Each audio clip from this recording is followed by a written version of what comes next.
이 시간 우리가 함께 볼 하나님 말씀은 마태복음 15장 21절에서 28절까지의 말씀입니다. 마태복음 15장 21절에서 28절까지의 말씀입니다.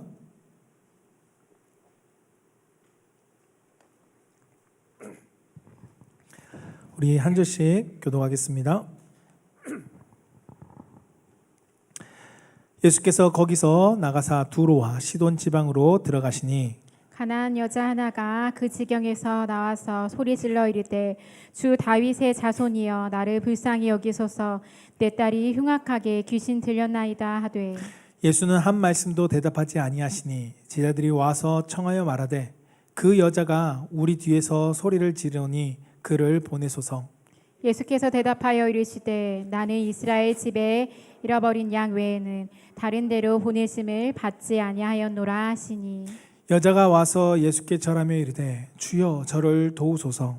대답하여 이르시되 자녀의 떡을 취하여 개들에게 던짐이 마땅하지 아니하리라.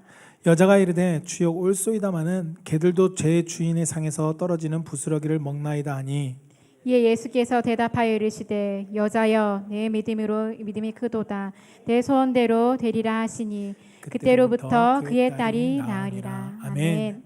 오늘 하나님께서 우리 사랑하는 성도님들과 저에게 주시는 말씀은 마태복음 15장 21절에서 28절까지의 말씀을 가지고 한번 따라해 봅시다. 외면당하는 자리에서도 은혜를 갈망합시다. 네, 외면당하는 자리에서도 은혜를 갈망하라는 말씀의 제목으로 선포되어질 때 정말 우리 사랑하는 성도님들이 하나님의 그 은혜를 갈망할 수 있는 귀한 은혜, 믿음이 있기를 주님의 이름으로 축복합니다. 저를 따라서 한번 고백해 보겠습니다. 하나님 사랑합니다. 하나님 감사합니다. 네, 이 고백이 우리 사랑하는 성도님들의 신앙의 고백이 되길 축복합니다. 여러분, 저희 교회 풍성한 교회에서 이제 외부로 사역하기 위해서 만든 조그마한 모임이 우리 가정사랑학교라는 공동체가 있습니다. 비영리 법인 같이 만들어져 있는데요. 우리가 외부 사역을 좀 더 자유롭게 하기 위해서 만든 단체입니다. 그 단체가 우리가 아직까지 많은 사역을 하지 못하지만 사랑의 도시락이라는 우리의 사역을 하면서 이 사역에는 우리 성도님들의 물질의 후원과 그리고 여러분들의 시간과 그리고 헌신, 봉사로 섬겨주기 때문에 가능한 사역입니다. 근데 저는 그 중에 짧은 시간 한 20-30분 정도의 도시락을 배달하는 사역을 저도 함께 돕고 있습니다. 근데 이 도시락을 배달하는 사역이 단순하게 도시락을 걸어놓고 그들이 식사를 하라는 의미로 우리가 이 사역을 하는 것은 아닙니다. 저 같은 경우는 우리 도시락 배달하시는 분들이 배를 일일이 누릅니다. 눌러보고 그분들을 만나고 그리고 그분들을 직접 뵙고 안부도 물으면서 우리가 매주일 전달하고 있습니다. 이 도시락을 배달하는 것은 단순히 그들에게 밥을 먹지 못해서 우리가 밥을 주기 위한 사역만은 아닙니다. 물론 그분들 중에는 몸이 불편해서 쉽게 밥을 차리기 어려운 분도 있겠죠. 그러나 대다수의 많은 분들은 식사를 스스로 해결할 수 있는 분들입니다. 연세가 좀 많을 뿐 스스로 해결하는데 어려움이 없으신 분들이죠. 그런데 제가 방문하는 그분들을 만날 때마다 참 어른들은 정말 너무 밝게 마주해 주시는 것을 매주마다 경험합니다. 짧은 시간이지만 안부도 묻고 그리고 이번 주에는 또 병원에서 심장에 인공심장을 배터리를 또 집어넣으셔야 돼서 지난주에 만나지 못했던 분을 만난다고 안부를 물으면서 참 받으면서 항상 고마워하시는 것을 제가 느낍니다. 별거 아닌데 그러나 그분 참 그것을 기뻐하시고 감사하는 것을 보면서 참 이것이 보람이 되고 또한 기쁨이 되는 것을 경험하게 됩니다. 그분들의 대부분은 다 혼자 계신 분들입니다. 최근 통계에 따르면 2024년도가 최근의 통계인데요. 고독 사는 사람이 3,924명 정도 되었다고 합니다. 1인 가구의 약 49%가 또한 외로움을 느낀다라고 통계 지문에 응답을 했습니다. 이러한 제가 이웃들을 만나면서 아주 작은 것 하나지만 그러나 그것이 그들에게 사랑의 도시락을 전달함으로써 단순한 한 끼가 아니라 그들에게 우리가 작은 말과 인사가 누군가에게는 그것이 기억되고 누군가에는 사랑이 전달되는 작은 표현일 수 있겠다라는 마음이 들었습니다. 그래서 이 사역을 감당함에 있어서 기쁘게 감당할 수 있게 되고 그리고 보람되게 느낍니다. 여러분 심리학적으로 외면, 누군가가 나를 가까이 하지 않으려고 하는 외면하는 것. 외면은 인간에게 가장 깊은 상처를 주는 것 중에 하나라고 말합니다. 다른 상처들 여러 가지가 있지만 그 중에 강하게 우리에게 남는 상처 중에 하나가 외면이라고 합니다. 외면은 단지 그 사람이 나를 보지 않는 문제가 아닙니다. 이 사람이 나를 외면한다는 것은 나의 존재를 그 사람이 인정하지 않고 부정한다는 것이기 때문에 그것이 그 사람에게 있어서, 외면당한 사람에게 있어서는 큰 상처가 된다라고 말합니다. 그래서 청소년들 가운데 왕따라는 문제, 왕따는 그 친구들의 무리 가운데 끼워주지 않고 외면하는 거잖아요. 그 외면함으로써 그들이 극단적인 선택까지 할 수 있는, 문제를 견디지 못한 청소년 시기에는 그것을 극단적인 선택도 하는 그러한 기사들도 우리는 종종 보게 됩니다. 그처럼 외면은 참 마음이 아픈 겁니다. 그런데 오늘 본문 말씀 속에 그 외면의 아픔을 겪고 있는 한 사람이 등장합니다. 바로 오늘 가나안 여인입니다. 오늘 본문은 예수님께서 특별히 갈릴리 사역에서 사역하시던 도중에 두로와 시돈이라는 지방으로 가십니다. 이 두로와 시돈은 갈릴리 북부에 있는 지역입니다. 쉽게 예수님께서 가시는 동선 안에 있는 지역은 아니었습니다. 그런데 예수님께서 그것에 왜 가셨는지는 알 수 없지만, 성경이 기록하지 않아서 알 수 없지만, 그러나 분명한 것은 오늘 예수님께서 그 두로와 시돈 지역에 가서 유대인들이 너무나도 쉽게 외면하는 한 이방 여인을 예수님은 만나고 있다는 것입니다. 세상 사람들은 이 이방 여인을 외면했습니다. 왜냐하면 그 여인에게는 평범하지 않은 삶이 있었거든요. 이 여인은 그 딸이 흉악한 귀신에 걸려 있었다라고 오늘 성경은 표현하고 있습니다. 흉악한 귀신에 걸려 있었다는 것은 사람들로 하여금 외면당할 만한 이유 중에 하나였습니다. 수근수근거리고 그녀의 가족들 또한 사람들이 가까이 하지 않으려고 했던 그러한 시선들이 분명히 있었을 것입니다. 오늘 본문에서도 제자들은 이 여인을 부담스러워합니다. 그래서 예수님 빨리 그냥 소원 들어주고 보내시지요 라고 이야기하죠. 그런데 예수님의 모습도 어쩌면 오늘 말씀만 보면, 우리가 단편적으로 보면 예수님도 외면하는 것 같아 보일 수 있습니다.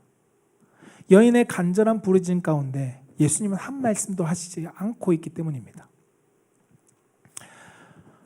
우리의 삶을 한번 이와 비슷한 일이 있지 않는지 한번 되돌아봤으면 좋겠습니다.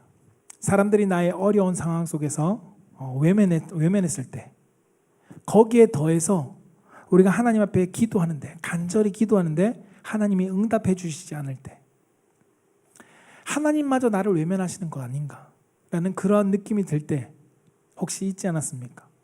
그럴 때 우리는 어떻게 할까요? 여러분, 오늘 여인과 같은 모습 속에 우리가 외면당한다 느낄 때 우리는 어떠한 마음을, 어떠한 모습을 가졌었나요? 어떤 사람은 원망하기도 하고 어떤 사람은 낙심하기도 할 것입니다. 또 어떤 사람은 실망하고 돌아가기도 하고, 여기에 왔는데 무엇이 있을 거라고 이야기하는데 아무것도 없네 하면서 돌아가는 분도 있겠죠. 제가 존경하는 목사님 중에 한 분은 그가 강단에서 이야기하기를, 청년 시절에 미국에서 내가 너무 힘든 시기를 보내면서 하나님을 향하여 삿대질도 하면서 내가 원망해 본 적도 있다라고 이야기하는 것을 들었습니다. 우리의 모습이 그렇지 않을까? 내 삶에 너무나도 힘든데 하나님도 이것에 아무 응답을 해주시지 않을 때 우리의 삶의 원망과 하나님 앞에 불평, 그러한 낙심하는 모습들, 그러한 모습들이 있지 않은지 우리가 한번 되돌아왔으면 좋겠습니다. 그런데 오늘 이 본문 말씀에 등장하는 여인은 세상이 자기를 외면하고 제자들도 자신을 불편하게 여기면서 예수님마저 침묵하시는 그것에 오늘 이 여인은 어떠한 자세를 취하고 있는가? 이 여인은 포기하지 않고 그 예수님께 더욱더 매달리는 모습을 보여주고 있습니다. 외면당하는 자리인데 그 외면당하는 자리에서 그 여인은 보여주는 것은 원망과 불평과 그리고 떠남이 아니라 더 갈망하고 있는, 더 은혜를 갈망하는 여인의 모습을 성경은 보여주고 있다는 것입니다. 오늘 우리는 이 가나안 여인을 통해서 외면당하는 것 같은 우리의 삶의 자리에서 주님 앞에 나아가는 믿음이 무엇인지 오늘 이 여인을 통해서 우리가 함께 살펴보기를 원합니다. 그 첫 번째가 무엇이냐면 한번 따라해 봅시다. 예수님의 침묵 앞에서도 믿음을 드러내야 합니다. 네, 예수님의 침묵 앞에서도 믿음을 드러내야 한다는 것입니다. 오늘 이 여인이 보여준 그 믿음의 모습은 침묵 앞에서도 보여주는 믿음이었습니다. 오늘 마태복음 15장 본문 말씀 23절에서 26절에 보면 예수님이 한 말씀도 대답하지 않았다라고 말씀하고 있습니다. 여인은 계속 부르짖는데 예수님은 대답하지 않았습니다. 없는 사람 취급했다는 겁니다. 외면하신 것과 동일하죠. 22절에서 보여주는 것처럼 여인은 딸의 귀신에 붙잡혀 있는 상황이었습니다. 이 문제는 그가 감당하기 너무 힘든 문제였습니다. 사람들도 외면하고 도와주려고 하지 않고, 근데 그 상황 속에 메시아라는 예수님은 이 일을 해결해 줄 수 있는 분이라는 소문을 듣고 그 예수님 앞에 찾아왔습니다. 여러분, 귀신 들리면 얼마나 힘든지 성경에 곳곳에 나오는데 대표적으로 자녀가 귀신 들렸을 때의 모습을 보여준 장면이 마태복음 17장 15절에 귀신 들린 아이의 아버지를 보여주고 있습니다. 이곳에는 말씀이 이랍니다. 아버지가 주여 내 아들을 불쌍히 여기소서, 그가 간질로 심히 고생하여 자주 불에도 넘어지며 물에도 넘어집니다 라고 이야기합니다. 불이랑 물 속에 시도 때도 없이 덤벼든다는 겁니다. 이것이 귀신의 역사였고, 귀신을 가지고 이 일로 인해서 치료해달라고 예수님께 찾아온 아버지의 모습이죠. 여러분, 자녀가 이런 상황이라면 얼마나 힘들까요? 얼마나 부모가 고통스럽겠습니까? 우리 사회 속에서도 정신적으로 아픈 친구들을 두는 부모님은 너무도 마음을 아파합니다. 회복은 치료할 수는 없고, 그러나 그 아이의 모습은 너무도 위험한 일에 쉽게 노출되고 힘든 일을 경험하니까 부모님들도 많이 지쳐합니다. 여러분, 이 여인 또한 동일했습니다. 지금은 그래도 그 사람들을 우리가 품어주려고 하는 사회이지만 그 당시는 그것을 외면하는 사회였습니다. 마가복음에서는 이 여인을 수로보니게 여인이라고 표현하고 있습니다. 이 여인은 이 문제를 해결해 주시길 원해서 해결해 주실 분이라는 것을 믿고 찾아온 게 바로 누구였냐면 예수님이었습니다. 그녀는 오늘 예수님을 향해서 뭐라고 부르짖냐면 다윗의 자손, 주 다윗의 자손이여 라고 부르짖습니다. 여러분, 주라는 고백과 다윗의 자손이라는 이 고백이 함께 들려지는 것은 성경에 많이 등장하지 않습니다. 이것은 단순히 선생님 아니면 다윗의 자손이요 라고 얘기하는 것 자체가 쉽게 아무나한테 하는 이야기가 아닙니다. 선생님이고 능력 있는 분이고 선지자입니다 라고 이야기하는 것이 아니라 바로 예수님을 메시아로 인정하는 고백의 외침이기 때문입니다. 그런데 예수님께서는 이 여인이 예수님을 메시아로 인정하면서 고백하고 있는 그 믿음의 표현에도 예수님은 아랑곳하지 않고 반응하지 않습니다. 여인에게 있어서 즉각적인 반응을 하지 않는다는 것이죠. 오히려 제자들은 예수님께서 가만히 계시는 것을 보고 오늘따라 왜 예수님은 가만히 계시지? 예수님, 저 여인을 빨리 좀 어떻게 해서 우리가 시끄러우니까 빨리 보내주세요 라고 이야기합니다. 그들에게는 이 말은 긍휼히 여기는 마음이 아니라 자신의 불편함을 표현하고 있는 것이죠. 제자들은 이 여인의 아픔을 함께 아파하기보다 이 상황을 빨리 정리하기를 원하는 모습이었습니다. 마치 지금까지 이 여인이 사람들에게 받았던 고통, 외면, 그것과 동일하게 제자들도 그러한 마음으로 대했던 것입니다. 그런데 예수님은 그 상황 속에 아무 반응도 하지 않으시며 차갑게 외면하시는 것 같아 보입니다. 이 여인이 여러분 겪고 있는 상황이 얼마나 비참했을까요? 자신이 얼마나 비참한 모습으로 느껴졌을까요? 예수님이라고 지금까지 많은 병자들을 고치는 것을 들었고 그분은 나를 문제를 해결해 줄 거라고 여기고 왔는데 나의 외침에는 아랑곳하지 않고 외면하는 것처럼 보이는 예수님의 모습에 자신이 얼마나 비참함을 느꼈을까요? 그런데 여러분, 예수님의 이 침묵은 여인을 버리거나 세상 사람들처럼 외면하는 것이 아니었습니다. 평소 같았다면 어떻게든 처리하셨을 일을 예수님은 가만히 계시고 있었습니다.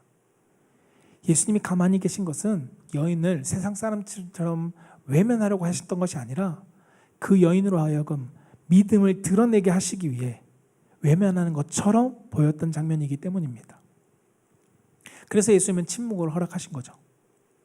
만약 예수님께서 여인의 요청에 즉각 반응했다면 우리는 오늘 마태복음과 그리고 마가복음에 등장하는 수냄 여인의 정말 믿음의 모습을 우리는 보지 못했을 것입니다. 예수님께서 즉각적으로 그 여인의 문제를 해결했다면 그 여인의 깊은 믿음의 모습을 우리는 보지 못했다는 것입니다. 예수님이 모르셨을까요? 그 여인의 믿음을 못 보셨을까요? 예수님은 분명히 아셨습니다. 하나님도 아셨습니다. 그러나 그 여인의 믿음을 모르셨던 것이 아니라 그 많은 사람들에게 보여주고 그것을 드러내시기 위해서 예수님은 침묵하고 계셨다는 것입니다. 예수님은 이 여인 가운데 감추어진 믿음의 모습들을 드러냄으로써 침묵의 시간이 필요했습니다. 이 믿음을 드러내기 위해서 예수님은 침묵하셨다는 것입니다.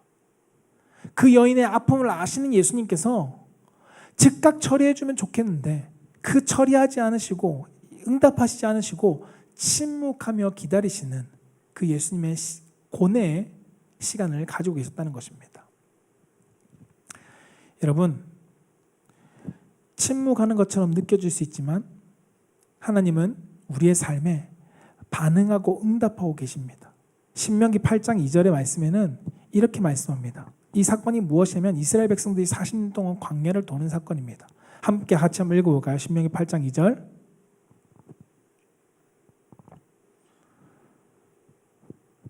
안 되나요? 제가 읽겠습니다.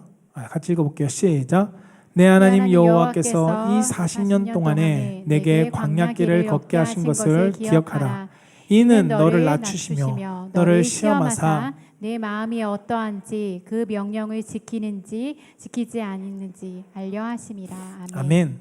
여기 뭐라고 말씀하죠? 40년 광야길을 기억해 보라는 거예요. 그리고 뭐라고요? 이는 너를 낮추시며 띄워주세요.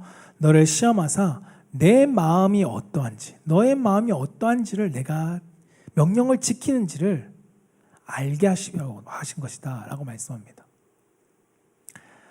하나님께서 이스라엘 백성들을 40년 광야 동안 돌리신 이유가 그들을 낮추시고 그들이 하나님을 향한 어떠한 마음인지를 하나님께서 드러내기 위해서, 하나님께서 몰라서가 아니라 여기서 알게 하신다는 것은 드러내기 위해서 하나님께서 하신 일이다 라고 성경은 말씀합니다. 하나님께서 마치 오늘 수넴 여인에게 침묵하신 이유가 바로 이 여인의 어려움 속에 하나님께서 외면하시고 그 여인을 버리시기 위해서 침묵하신 것이 아니라 믿음을 드러내시기 위해서 침묵하신 것처럼 이스라엘을 향한 침묵처럼 하나님은 이 여인을 향하여 침묵하셨다는 것입니다. 그 40년이라는 기간처럼 이 여인을 향한 부르짖음에 침묵하신 것입니다. 사랑하는 성도 여러분, 우리가 감당하기 힘든 고난이 찾아올 때가 있습니다. 아직까지 찾아오지 않은 분도 있을 테고 더 지나가신 분도 있을 것이죠. 중요한 것은 우리의 인생에 오르막이 있으면 내리막이 있는 것처럼 고난의 시기는 찾아옵니다. 그때 우리는 무엇 하냐면 많은 사람들이 신앙을 가지고 있다면 하나님을 찾겠죠. 그런데 중요한 것은 하나님을 찾을 때 그 간절한 기도 가운데 하나님께서 침묵하심이 있다는 것입니다. 외면하는 것처럼, 나몰라라 하는 것처럼 하나님께서 침묵하실 때가 있다는 거예요. 응답하시지 않으실 때 그때만큼 고통스러운 시간은 없을 것입니다. 그럴 때 우리는 어떻게 해야 될까요? 에이, 이게 안 되네. 내가 방법을 한번 찾아보자 라고 구해야 될까요? 오늘 수넴 여인을 통해서 보여주는 것은 무엇이냐면 그럴 때 예수님을 향한 믿음을 포기하지 말라는 것을 성경 우리 가운데 보여주고 있습니다. 오히려 그 시간 속에서 우리의 믿음을 더 깊이 드러내라고 하는 것을 성경 우리 가운데 말씀하고 있다는 것이죠. 하나님이 침묵이 느껴지는 그 자리에서 주님을 붙잡고 그리고 주님께 나아가면서 주님을 향한 믿음을 우리가 더욱더 드러내라고 성경 우리 가운데 보여주고 있는 것입니다. 믿음이 없어서가 아니라 믿음이 있는데 그것을 하나님 앞에 더욱더 깊이 드러내라고 성경은 말씀하고 있는 것이죠. 저는 우리 사랑하는 성도님들이 여러분들의 인생에 하나님을 찾은 그때, 그런데 하나님께서 침묵하시는 그때 외면하는 것 같은 그 고난의 시간, 깊은 터널의 시간 속에 우리가 하나님을 향하여 더 부르짖고 더 붙잡고 더 찾으며 나아갈 수 있는 성도가 되기를 주님으로 축복합니다. 그때 이 수넴 여인을 통해서 보여준 두 번째 믿음의 모습은 따라해봅시다. 믿음은 절망 속에서도 소망을 붙잡습니다. 네, 믿음은 절망 속에서도 소망을 붙잡는다는 것입니다. 오늘 27절 말씀은 이렇게 말씀합니다. 같이 한번 읽어볼까요? 시작. 여자가 이르되 주여 올소이다마는 개들도 제 주인의 상에서 떨어지는 부스러기를 먹나이다 하니. 아멘. 오늘 본문 속의 여인은 예수님께서 외면하시며 침묵하심으로써 보이지 않는 상황 속에 이 여인을 향한 믿음을 드러냅니다. 이 여인을 향한 믿음을 드러내는 것은 무엇이냐면 예수님께서 내가 어떻게 자녀들에게 줄 것을 짐승에게 주냐라고 말합니다. 여러분, 이 말을 들으면 여러분 기분이 어떠실 것 같습니까?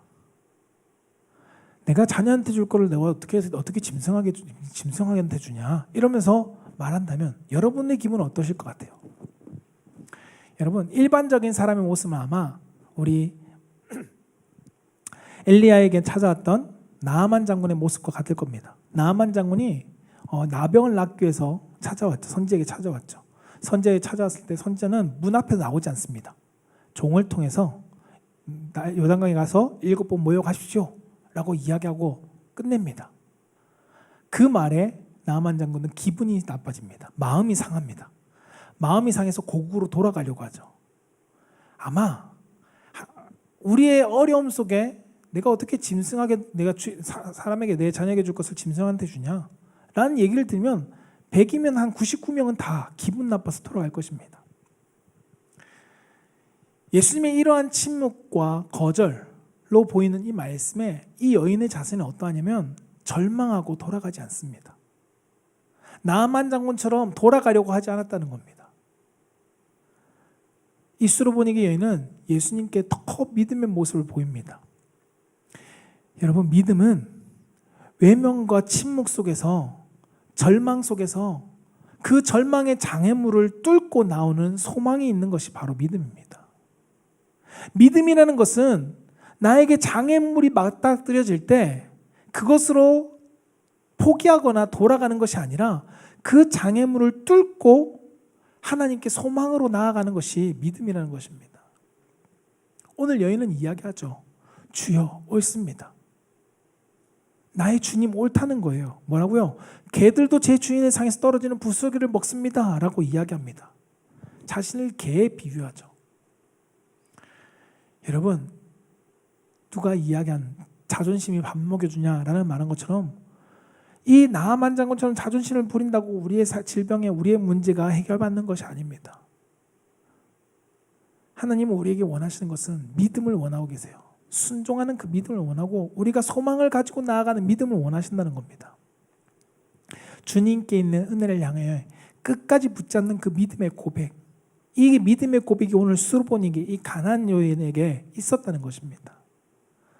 예수님을 향한 소망으로 붙잡고 그 예수님을 바라봅니다. 예수님 앞으로 나아갑니다. 자존심, 비굴함이 그에게 너무 중요한 것이 아니었습니다. 그에게 중요한 것은 하나님의 은혜가 너무 중요했던 것입니다. 예수님이 그에게 병을, 그의 자녀의 병을, 딸의 병을, 귀신의 나음을, 귀신 가운데 있는 그 삶을 해방시켜 줄 것이 그에게는 너무도 소중했던 것이지 나의 자존심은 중요하지 않았다는 것입니다. 예수님의 은혜만이 내 딸을 살릴 수 있다는 이 믿음의 고백 속에서 이 여인은 주님께 고백한 것입니다. 여러분, 많은 사람들이 이렇게 할 수 있을 것 같지만 많은 사람들은 이 소망보다는 자존심이 내 삶을 더 크게 이끌고 가는 것을 우리는 종종 봅니다. 내 자존심 때문에 내가 주님께 소망을 가지고 나아가지 못할 때가 너무나도 많다는 것이죠. 상처받은 내 마음이 예수님을 향한 소망보다 더 크게 느껴질 때가 너무나도 많다는 것입니다. 신앙생활하면서 상처받는 것이 하나님을 바라보는 믿음보다 더 크게 와닿아서 때때로 많은 사람들은 하나님을 떠나기도 하는 것을, 안타까운 것을 봅니다. 내 자존심이 주님을 향한 믿음보다 앞설 때 예수님의 침묵 가운데, 침묵처럼 느껴지는 시간 속에서 우리는 절망할 수밖에 없고 원망할 수밖에 없게 됩니다. 내 자존심이 강해지면, 내 것이 강해지면 우리는 예수님의 침묵의 시간을 버텨내기가 힘들다는 것입니다. 여러분들 가운데 간절히 기도해 보신 적이 있을 겁니다. 근데 여러분들 속에 혹시나 간절하게 기도한 것을 놓고 지금도 2, 3년, 10년까지 기도하시는 분도 있었겠지만 기도를 포기하신 분도 있을 수도 있을 것입니다. 여러분, 우리가 기도 제목을 놓고 간절한 기도 제목 가운데 있다면 어떠한 이유로든 우리는 포기하지 않아야 한다는 겁니다. 어떤 분은 사랑과의 관계 속에서 하나님이 회개하라 라고 말씀하실 때가 있겠죠. 용서하라 라고 말씀하시는 응답을 받을 때가 있을 겁니다. 근데 많은 사람들은, 대부분은 아는데 그 말씀을 주시면 하나님 왜 나만 왜 나만 용서해야 합니까? 하나님, 저 사람이 더 잘못한 게 많은데 하나님 왜 내 마음은 알아주지 않으세요?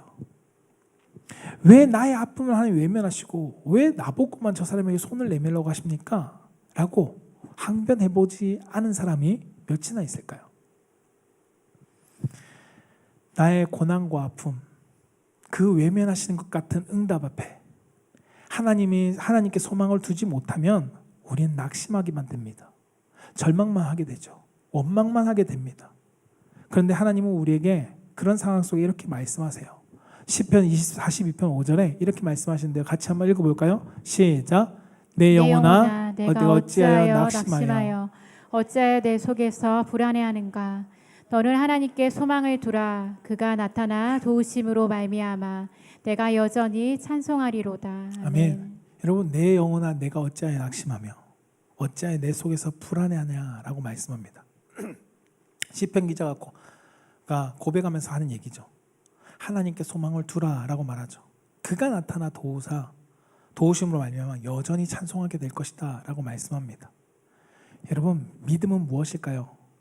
내가 원하는 것에 즉답 하나님께서 응답하시는 것이 믿음일까요? 믿음은 그것이 아닙니다. 믿음은 내 자신이 부정당하는 것 같고, 믿음은 내가 삶이 외면당하는 것 같은 그 환경 속에서도 하나님을 향하여 반드시 선하게 역사하실 것이라는 소망을 가지는 것, 그것이 믿음이라는 것이죠. 믿음은 나의 삶에 응답을 받았다고 내가 믿음이 좋은 것이 아닙니다. 내 기도 가운데 하나님께서 기도할 때마다 응답을 주셔 라고 해서 믿음이 좋은 것이 아니라는 거예요. 진짜 믿음은 내 삶이 외면당하고 내 삶이 거절당해도 그 상황 속에서 하나님은 신실하시기 때문에 하나님의 때에 반드시 역사하실 거야 라는 소망을 가지는 것이 믿음이라는 것입니다. 여러분, 오늘 수르보니게 여인의 믿음은 단순히 딸의 치료만을 받는 것이 아니었습니다. 이 여인은 자신과 딸의 주인이 예수님이심을 믿고 고백했습니다. 내 딸의 인생도 주인인 손에 맡겨져 있는 것이고 나의 인생도 주인의 손에 맡겨 있다라고 그는 고백한 것이죠. 주인은 자신들을 버리지 않는다는 사실 또한 그는 알고 있었습니다. 이 여인은 예수님께서 나의 메시아, 나의 주인 되시는 분이 지금 외면하는 것 같고 침묵하시는 것 같지만, 그러나 그 메시아는 나를 버리지 않는다라는 그 확실한 소망이 있었다는 것입니다. 그것이 믿음으로 오늘 성경은 보여주고 있습니다. 사랑하는 성도 여러분, 비록 우리 삶에 고난에 힘든 일이 찾아올 수도 있습니다. 찾아오신 분도 있을 거고요. 근데 예수님의 응답이 보이지 않는 터널과 같은, 긴 터널과 같은 시간을 보내는 분도 계시겠죠. 그러나 저는 우리 사랑하는 성도들에게 성경이 말하는 메시지대로 전하면 여러분들이 소망이 잃지 않게 바랍니다. 성경은 절망 속에서도 예수님을 붙잡는, 그리고 예수님께서 반드시 내 삶에 응답하시고 책임지실 거라는 그 소망을 붙드는 믿음을 소유하라고 말하고 있기 때문입니다. 저는 오늘 우리 수로보니게 여인, 이 여인을 통해서 우리 모두가 그 믿음을 붙잡고 주님께 소망을 가지고 나아갈 수 있는 성도가 되기를 주님으로 축복합니다. 마지막 세 번째는 외면당하는 자리에서도 은혜를 갈망하는 이 여인의 모습 속에 발견할 세 번째는, 따라해봅시다. 믿음은 은혜의 응답을 경험하게 합니다. 네, 믿음은 은혜의 응답을 경험하게 한다는 것입니다. 오늘 28절 말씀 같이 한번 읽어볼게요. 시작. 이에 예수께서 대답하여 이르시되 여자여 내 믿음이 크도다. 내 소원대로 되리라 하시니 그때로부터 그의 딸이 낳으니라. 아멘. 뭐라고요? 드디어 예수님께서 이 여인을 향해 말씀합니다. 여자여, 내 믿음이 크다. 예수님께서 인정하셨어요. 예수님께서 인정하시고 난 뒤에 뭐라고요? 네 소원대로, 내 소원대로, 내 소원대로 될 것이다 라고 말씀하시죠. 이 여인의 소원은 무엇이었을까요? 내 딸의 귀신이 나가는 것이었습니다. 여러분, 스로보니게 여인은 예수님께서 은혜를 베풀어 주실 것을 포기하지 않았습니다. 그는 소망을 붙들고 있었죠. 그리고 이 소망이, 이 믿음의 소망이 마침내 예수님께서 응답하시는 역사를 만들어냈습니다. 여러분, 예수님께서는 이 여인의 믿음을 보시고 라고 말씀하죠. 오늘 말씀이 뭐라고요? 내 믿음이 크다라고 말씀하십니다. 아, 너 진짜 믿음이 크구나 라고 말씀하시죠. 칭찬까지 하십니다. 동시에 이 여자의 간절한 소원이었던, 소망이었던 이 딸의 귀신 들림에, 귀신이 나가는 그것에 하나님께서 응답하고 허락하시죠. 귀신으로부터 자유를 얻습니다. 여러분, 이 여인이 은혜 받을 만한 자격이 없다는 것을 너무 잘 알고 있었습니다. 은혜 받을 만한 자격이 있어서 이 여인이 은혜를 받게 된 것일까요? 아니요. 은혜 받을 만한 자격이 없다는 것 본인도 알고 있었습니다.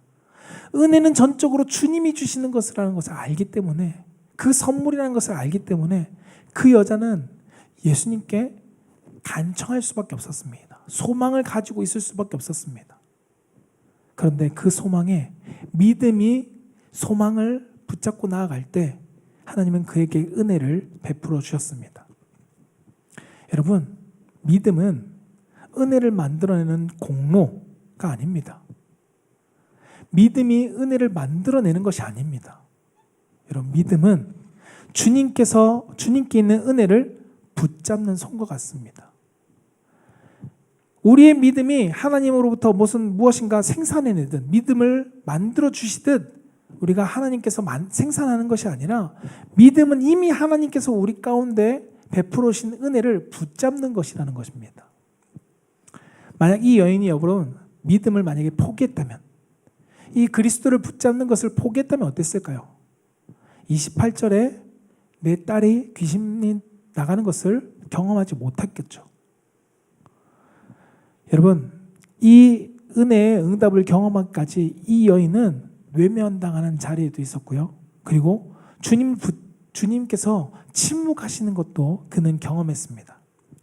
그러나 그 모든 시간 뒤에 그가 믿음을 포기하지 않을 때 그 믿음은 소망이 되어서 예수 그리스도의 은혜를 붙잡는 손이 되어 그 은혜를 경험하게 만들었습니다.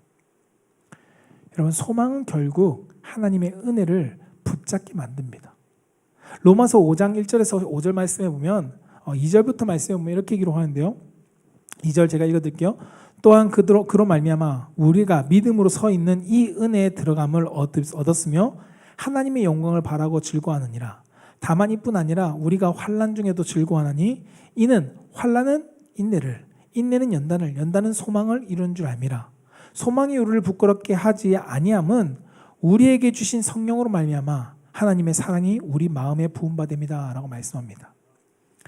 여러분, 우리의 믿음에 서 있는 은혜, 믿음 가운데 하나님께서 우리 가운데 베풀어 주실 그 은혜는 우리가 환난 중에서 소망으로까지 이어지게 만든다는 것입니다.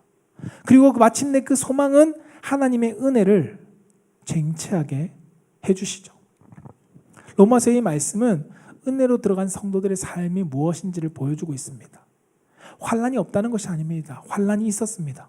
그러나 환난 속에 믿음은 소망을 가지게 만들고 그 소망은 하나님의 은혜를 쟁취하게 해주셨습니다. 여러분, 28절 이전의 여인은 분명히 예수님께서 냉대하셨죠. 그러나 예수님께서는 응답하시지 않는 것처럼 보이는 그 순간에도 여인은 소망을 놓지 않았습니다. 예수님은 그 여인의 그 소망을 놓지 않는 믿음을 보시고 그에게 응답해 주셨습니다. 여러분, 다시 한번 말씀드리지만 이 여인에게는 자격이 있었던 것이 아닙니다. 여인은 어떠한 자격을 얻을 만한 상황을 만든 것도 아니죠. 그러나 전적인 하나님의 그리스도의 예수 그리스도의 은혜 속에 이루어진 역사를 예수님께서는 보여주고 있습니다. 성경은 우리에게 분명히 말씀합니다. 믿음은 고난이 없는 것이 아니다. 믿음의 삶은 고난이 없는 삶을 살아가는 것이 아니다. 믿음의 삶은 고난 중에도 인내를 만들고 그리고 하나님께 소망을 두는 삶을 살아가게 만든다라고 말씀합니다. 사랑하는 성도 여러분, 우리는 고난이 없었으면 좋겠다라고 기도하죠. 우리는 고난이 없기를 원하면서 살아갑니다. 그런데 성경은 우리에게 믿음의 사람들에게 보여주는 것은 고난이 없는 삶이다라는 것이 아니라 고난 속에서 인내하게 만들고 그리고 고난 속에서 믿음은 소망을 바라보게 만든다는 것입니다. 그리고 하나님은 이 소망을 가진 사람을 결코 외면하지 않으십니다. 정확하게는 우리가 때는 알 수 없습니다. 우리가 때는 알 수 없지만 분명한 것은 성경에서 말씀하는 것은 하나님께서 가장 선하신 때에 그 소망을 가진 사람에게 응답하신다는 것이죠. 성경의 역사를 보면 하나님이 그때 약속하신 것을 소망을 붙잡고 이루십니다. 어떤 사람에게는 몇 대를 거쳐서 만드시기도 하죠. 아브라함의 이삭, 야곱 그리고 야곱의 12자녀를 통해서 하나님께서 아브라함에게 주셨던 소망을 이루기도 하시고요. 다윗이 성전을 짓고 싶었던 그 소망은 그 다음 대회 때 하나님께서 이루어 주시기도 합니다. 그런데 또 다르게는 하나님께서 기도하는 자에게 오늘 수냄 여인에게처럼 예수님께서 그 소망을 품은 여인의 믿음을 보시고 얼마 지나지 않은 시간에 응답하시기도 하죠. 중요한 것은 하나님이 원하시는 그때에 분명한 응답이 있다는 것입니다. 저는 그래서 우리 사랑하는 성도님들이 은혜 받기를 포기하지 않았으면 좋겠습니다. 여러분들이 간절히 기도하는 것이 무엇인지는 잘 모르지만 여러분들의 가족의 영혼을 놓고 기도하고 있다면 지금 당장 1년, 2년, 5년 기도해도 아무 응답이 없는 것 같을 그때 포기하는 것이 아니라 하나님께서 그 은혜를 베풀어 주실 것을 소망하며 하나님께서 우리의 남편과 우리의 자녀들을 구원하실 것을 소망하며 우리는 기도를 포기하지 않아야 하는 것이죠. 그 기간이 며칠일 수도 있고 어떤 분에게는 몇 년, 몇십 년이 될 수 있지만 중요한 것은 우리가 소망을 가지고 기도한 그 기도는 결코 헛되지 않다는 것을 성경은 말씀하고 있다는 것입니다. 우리 사랑하는 성도님들이 우리의 삶에 하나님께서 응답하지 않는 것처럼 외면하는 것처럼 나의 기도가 아무 소식이 없다 할지라도 예수님께서 보기 원하시는 그 소망을 놓지 않고 부르짖는 성도가 될 수 있길 축복합니다. 그러면 하나님의 때에 분명히 하나님은 여러분들에게 은혜를 베풀어 주십니다. 저는 그 은혜를 경험하는 우리 귀한 믿음의 성도님들이 되시기를 주님의 이름으로 축복합니다. 말씀을 정리하고자 합니다. 여러분, 우리가 살아가다 보면 오늘 수냄 여인과 같은 어려움을 경험하게 됩니다. 겪게 됩니다. 맞닥뜨리게 되죠. 고난과 어려움이 찾아올 것입니다. 특히나 여러분 간절히 기도하는 제목들, 그 제목이 생길 수 있습니다. 그런데 안타까운 것은, 슬픈 것은 그 기도에 응답이 없다는 것이 더 슬플 때가 우리 삶에 종종 찾아올 것입니다. 하나님이 침묵하시는 것처럼 오히려 내 기도를 안 들으시는 것처럼 외면하는 그 마음을 느낄 때도 있다는 것이죠. 그러나 여러분 잊지 말아야 될 것은 이 고난의 시간 속에서 하나님이 우리를 낙심하라고 외면하는 것이 아니라 하나님은 우리가 더 깊은 소망을 붙들고 하나님 앞에 나아가오기를 원하고 계시다는 것입니다. 여러분 그 상황 속에 원망하거나 돌아서지 않기를 원합니다. 외면당한다고 느끼는 그 상황 속에 예수님이 원하시는 삶에서 떠나버리지 않기를 소망합니다. 침묵 앞에서도 여러분 믿음으로써 더 하나님께 드려내기를 원하고요. 오늘 수냄 여인처럼 절망 속에서도 주님이라는 소망을 포기하지 않고 나아가는 성도가 될 수 있기를 축복합니다. 여러분 내 자존심 상할 수 있어요. 기도를 포기하지 말고 그러나 은혜의 자리 가운데 우리는 머물려고 해야 합니다. 내가 자존심 상해서 떠나버리고 싶을 때도 있을 겁니다. 그런데 그때마다 우리에게 하나님께서 베풀어 주신 은혜를 기억하며 주님을 향하여 더 붙잡고 소망을 품고 나아갈 수 있는 성도가 되기를 축복합니다. 그러면 반드시 하나님의 때에 하나님은 우리에게 은혜라는 것을 경험하게 하실 것입니다. 우리가 조급할 뿐이지 하나님은 분명한 때를, 가장 선한 때를 준비하고 계시다는 것입니다. 우리가 해야 될 것은 무엇일까요? 포기하지 않고 더 믿음을 가지고 더 깊은 주님께 소망을 두는 것을 우리는 해나가면 될 뿐입니다. 저는 우리 사랑하는 성도님들이 그 주님의 은혜를 갈망하며 주님께 소망을 두고 나아갈 수 있는 성도가 되기를 주님의 이름으로 축복합니다.